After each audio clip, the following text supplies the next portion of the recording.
Good morning, everybody. Welcome to Chassidus in the morning, 15 minutes to change our lives. Vayigash, the end of this beautiful, beautiful sichel. Okay, let me try to finish through. So we were saying, basically, we're talking about the building of yeshivas and the realization that even in Mitzrayim, which was the hardest goals for the Yidden from 4 different reasons, nevertheless, they had a yeshiva, and therefore we should always have yeshivas. We should understand the yeshiva's foundation of Yiddishkeit. And we said that people come and they say, "Yeah, okay, fine. So we'll have a Talmud Torah, we'll learn a little bit, but when they get 13, you have to get a proper education, quote unquote." And so we're saying, listen, it was much harder in Galus Mitzrayim, and they always had yeshivas. Yeshiva is very important. That's what we're sort of up to. Zayin. The Gemara, in Avodah Zarah, the Ish Din. Very interesting discussion. Discussion in the Gemara is, it's basically you have to be on a road with either Avodah Zarah or Halatz. What's better? What's worse? You know, how does it work? Which one? What's the choice? So the Rebbe is going to analyze this, and it's another point, and we're learning in these sichos is how to see things. And if we learn it enough, we should be able to do it ourselves. Meaning, this question Rebbe has, if you think about it, and like it's very simple. Like I've said many times, the Rebbe's questions are a lot of times very basic. The answer needs a lot of knowledge. But the question itself is pretty basic, and that we should be able to have those questions. And then with time, we should learn enough to be able to have those answers as well. But let's see. So Gemara Yesh Din. It says there's Din in the Gemara. Heichon Garua Yesi Laden Lava. What's the worst place a person to have to pass through? In a street that has halats, or in a street that has avodah zarah. So this is the Rebbe's question. Seemingly, Yesh Lahavin, understand this. She can gam riya. I feel loy hiru mazik, because when you see something, even if it doesn't excite you, it still affects. So in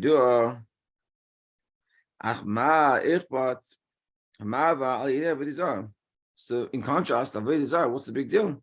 You're going to pass through avodah zarah place with avodah zarah. Why? Because there's no issue of seeing by the street of Zaynes, of Halats. It's a problem, you see Halats. Even if it doesn't get you excited, but you see it, has an effect. Whereas when you go past avodah zarah, what are you seeing exactly? You see stones, rocks, you see trees. What are you seeing? You're seeing just plain stuff, not people. The reason is, so then this meaning the Rebbe's question is, how can we have, what's the discussion exactly? How can you contrast seeing something from seeing a person that is being a halal, which is much worse than seeing some stones or some wood made in the shape of an idol? So what's the point here? Everything affects the surrounding. In a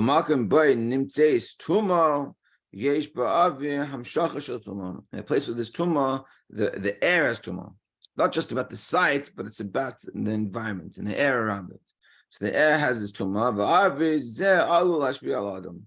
Meaning, we're questioning how can you compare on a street with the Zaynes to a street with avodah zarah? Avodah zarah are just some physical things.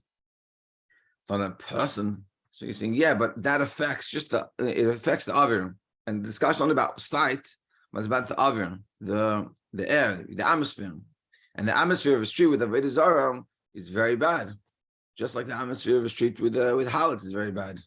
So it's not an incomparable thing. They're both very comparable. And that's what are we saying? The air, the spirit of the street. You know, you go to like the suburbs, and you have a street that's just friendly.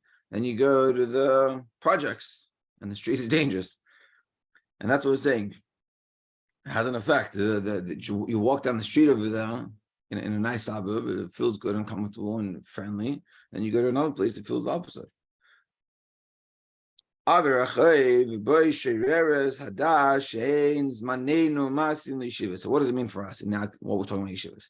So the aver of the streets, the bad aver could be that now's not the time for yeshivas. Hashpa gam al chelik mitalmidei yeshiva, and this has an effect also on the students. Meaning like this: the aver. I want to try to get through this. There's a lot of stuff here, but the aver, meaning it's the environment on the street. Meaning, what's the word on the streets? It's like they said. I heard last night I was at a rain that Rabbi Hella from the Kelo, when he was growing up as a kid, he lived in this like small town in, I think maybe it was Switzerland, and the talk, the sort of the lashon hara wasn't even like a public thing. It was like, like in the back end, people were saying that there's a new rabbi in America that speaks on a microphone. What's the word on the streets? So over there, it was a very chassidish place, a very holy place. So the word on the street is the rabbi using a microphone. But unfortunately, the word on the street in other places, and this is what they were talking about, is that going to yeshiva is a waste of time. So yesh talmidim hatoyim shekash alehem lulmod kifi aroi. So the students that are complaining, they're saying it's hard for us to learn properly. Mishum shehem chayavim tchila lahavtiach la'atzmam parnasa. They have to be certain for themselves parnasa. How can I learn comfortably and relax when I have to think about how I'm going to make a parnasa? Einhu muchshar lilmoid b'shalva. He's not able to learn b'shalva calmly. Mishum sh'raya noisav makitzim loy b'ma yiparnes es yiladav shakadosh baruch hu yitein loy la'achar she'yigir lo'einas hashiduchim. But he's thinking to himself, how am I going to make parnasa for my kids after I get married? Therefore, he's stressed now. V'taplu b'davar, and he's going to work on this. V'yimtza es bas zugay, and he's going to find his wife. Shidduch, v'yinas, and he's going to get married. V'yoladav la'acham again, and the children are going to come after all this. Hayaladim b'shah teva maslachas. What's going to be? Meaning the Rebbe is trying to show that it's like in so many steps. It's like we say to ourselves, what's going to be by my son's bar mitzvah? It's like, you're not even married yet, and it's like, what are you stressing out about something that's not even in existence? And this is what the Rebbe is saying. What's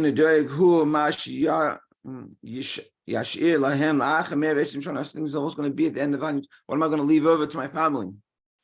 What am I going to inherit to my kids? And then he goes in the street with all these thoughts and this power, these thoughts. Or minimally think that parnasa.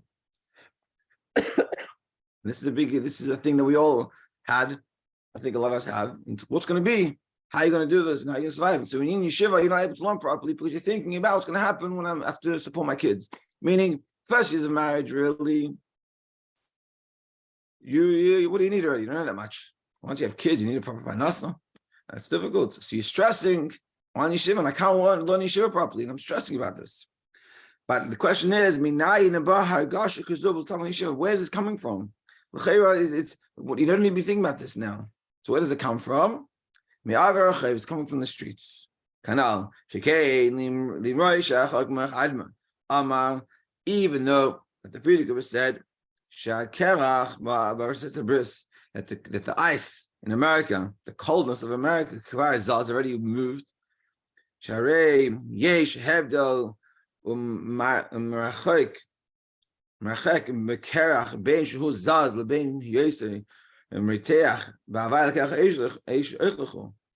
even though the ice is moving, but there's a difference in the ice being moving, ice being consumed and burnt up by the consuming fire of Hashem. Also, there's leftovers from the previous, from the past. And there's some students that are still getting from the past. Meaning, yeah, America has changed and it's not as bad as it used to be. This is what the Rebbe was saying back then, that it used to be a lot worse and it's getting better. But it's not as good as it could be. And so too with us, and so too and there's a lot of forbearance that to be had over here that unfortunately we can't have. But the point is, a bach in yeshiva, especially in his younger years, until he finishes the yeshiva system, so to speak, in the typical American term, he should not have to be thinking, shouldn't be thinking, and there's no reason that we're saying to be thinking about what's going to do for Parnasa, what am I going to be, and to be honest, if a person does the yeshiva experience properly, and that's another forbearing, but if they do it properly and they learn properly and internalize the messages of Chassidus and they internalize the Torah, so then they're fine. They'll be totally fine. Nothing to worry, nothing to even think about. The problem is people have this stress, and they come. Where is it coming from? It's coming from the family. It's coming from the streets. And people, the word on the street is, if you're in the system, then you're going to come out with no knowledge. You're not going to read and write in English. And what's going to be, and this is a problem that still exists today. Let's try to continue. There's a lot more to be said, but we want to finish. Yesh alnamu limud schus, but we can learn the schus and then we can be nice. It's not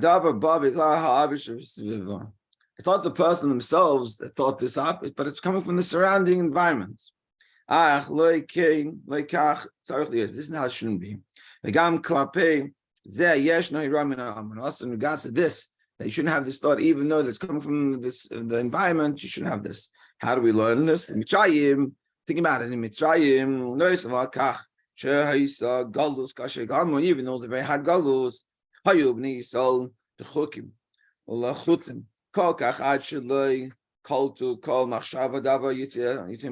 were so deep into galus, so difficult. They didn't have even a chance to think about what does it mean life outside of galus. But together with that, even to the extent that when Moshe comes and says, "Hey, Chevra, we're going to leave," they couldn't even hear him. So what are you talking about? Like we're in Galus. We're here. You're talking about we're going to go out of Mitzrayim. Like, stop talking Narshkeit. And this is how bad the situation was. But nevertheless, even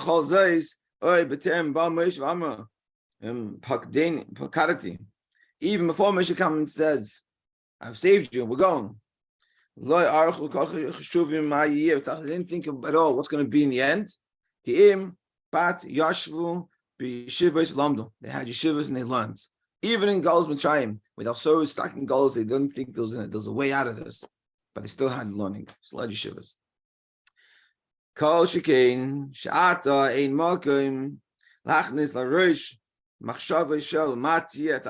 therefore, even more so now, we shouldn't have such thoughts. What's going to be? Come and learn without any of these thoughts. And specifically, it's much easier now to make a parnas than it was back then. And especially even nowadays, it's much easier to be, you get Amazon and online jobs and and online companies. You make tons of money and people you can do it. It's much easier. Meaning those things practically, there's a lot less reason to stress. How you do Shereish base nitzutzes mitoch haripach nitzutzes naflu kavar his baru begalus mitzrayim. Had already out of the galus mitzrayim, those out of the 248 sparks, 202 already were taken out. So there's only 46 left. 278 sparks.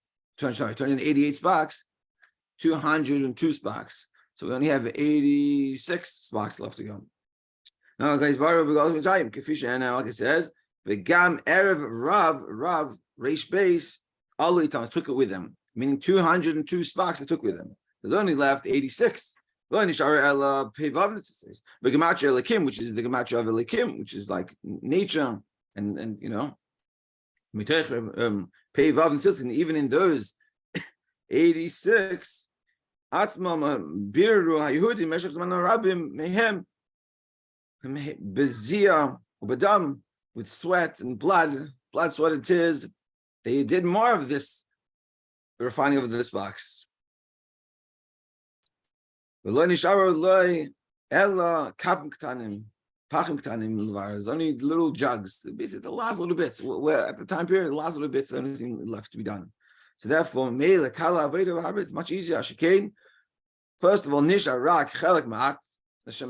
a little bit to mavir, to refine. And secondly, you